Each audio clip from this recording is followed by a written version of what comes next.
tracer le coronavirus dans les eaux usées, c'est possible. Dès la semaine prochaine, le gouvernement princier, en collaboration avec la DO et la DASA, va effectuer des prélèvements sur différents sites. Bonsoir Manuel Nardi. Bonsoir. Que vont pouvoir nous apporter ces analyses ? D'abord, ce qu'on le recherche, avant tout, je pense qu'il est nécessaire de le préciser, c'est des traces de gènes du virus. Donc, ce n'est pas le virus à proprement parler, mais c'est un patrimoine génétique inclus dans le virus. Et donc, quelque part, ça n'est pas lié directement à une contamination possible à partir des eaux usées. C'est un traceur que l'on recherche, un peu comme la police scientifique recherche des traces ADN sur une scène de crime. Alors, qu'est-ce qu'on recherche là-dedans ? On recherche effectivement à anticiper probablement l'évolution de l'épidémie en principauté et ailleurs, parce que ces analyses se font également ailleurs. Pourquoi ? Parce que les gens, quand ils sont infectés, avant même de développer des symptômes, commencent à excréter du virus ou du patrimoine génétique. Et ce patrimoine génétique, évidemment, se retrouve dans les eaux usées. Et c'est donc un bon indicateur prédictif de ce que va donner l'épidémie ou la pandémie au niveau local et au niveau des rejets qui sont enregistrés. Je rappelle que le réseau d'eau usée collecte tout Monaco, évidemment, tout Beau-Soleil, de la même manière, et une grosse partie des communes de La Turbie et de Cap-d'Ail. Donc c'est une image globale, voilà. C'est ce que j'allais vous demander. Comment vont se dérouler ces prélèvements ? Il y a des endroits stratégiques qui ont été décidés ?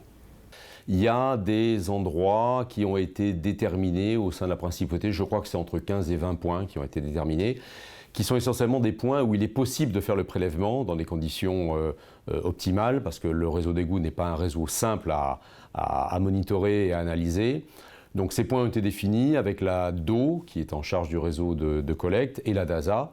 Et nous, de notre côté, on a fait un point de prélèvement à l'entrée de l'usine d'épuration, qui permet d'avoir l'image globale de ce qui se passe sur le bassin versant. On parle des eaux usées, mais est-ce qu'il y a une surveillance particulière, notamment au niveau de l'eau potable ? Alors, au niveau de l'eau potable, non. Il n'y a pas de surveillance particulière au niveau des analyses pratiquées. Et pour un motif qui est relativement simple à comprendre, c'est que les traitements appliqués sur l'eau brute délivrée par les sources de Monaco est un traitement basé sur un bioxyde de chlore qui est un agent extrêmement oxydant et qui a la particularité d'éradiquer 99,9, on va dire 100%, des souches bactériennes ou des virus, quels qu'ils soient, y compris le Covid, qui est un virus parmi tant d'autres, présents éventuellement dans les eaux brutes. Donc aujourd'hui, le traitement que l'on applique permet de garantir l'absence ou l'innocuité en tout cas de l'eau qui est mise en distribution en principauté. L'alimentation en eau en principauté provient principalement de la Vésubie ou encore de la Roya. Est-ce que la tempête, Alex, a eu un impact sur les besoins de la principauté ? Il faut savoir que dans ces épisodes-là, même sans anticiper l'ampleur des dégâts bien entendu, on sait que globalement les sources ou les ressources vont se polluer. On voit bien la couleur des cours d'eau quand on est en crue, hein, tout le monde a pu le constater. Et donc on avait anticipé de la manière suivante, on avait rempli au maximum les réserves disponibles en principauté. On dispose d'à peu près 25 000 m3 de réserves qui permettent de tenir 2 jours et demi.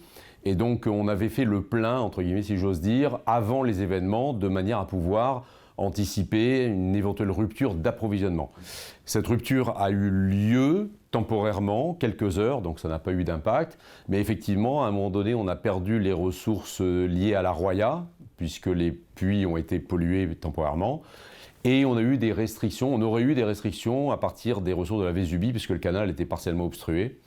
Mais tout ceci a été indolore et sans saveur, si j'ose dire, auprès des abonnés de la principauté, puisqu'on avait fait le plein et on a pu vivre sur nos propres ressources locales, sachant qu'au plus fort de la crise, on a également perdu une des sources de la principauté, qui est devenue impropre non pas à la consommation, mais à la capacité de traitement dont on dispose en principauté.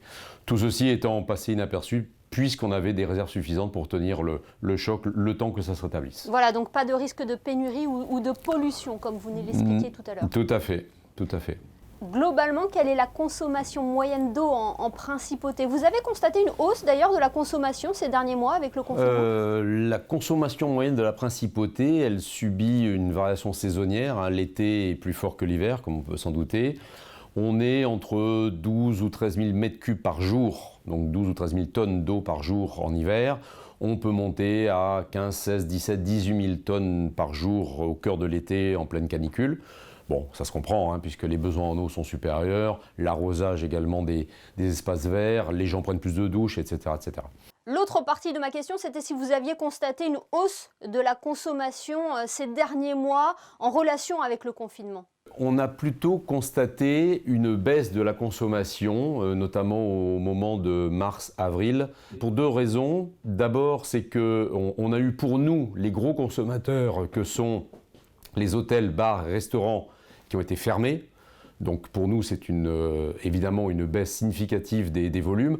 Sur cette catégorie de population, on a enregistré entre moins 30 et moins 40% de consommation. Donc ce qui pèse lourd puisque c'est des gros consommateurs.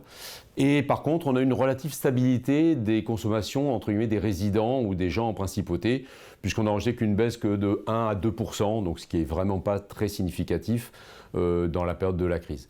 L'autre facteur qui a joué sur la baisse globale des besoins en eau de la principauté, c'est évidemment l'absence au premier confinement de l'ensemble des salariés qui viennent travailler en principauté et qui, bon an mal an, ont besoin de douches, de repas le midi, de sanitaires dans la journée, etc., etc., et qui évidemment étaient absents lors du premier confinement. Merci beaucoup Manuel Nardi de nous avoir apporté toutes ces précisions ce soir. Je vous en prie, merci à vous.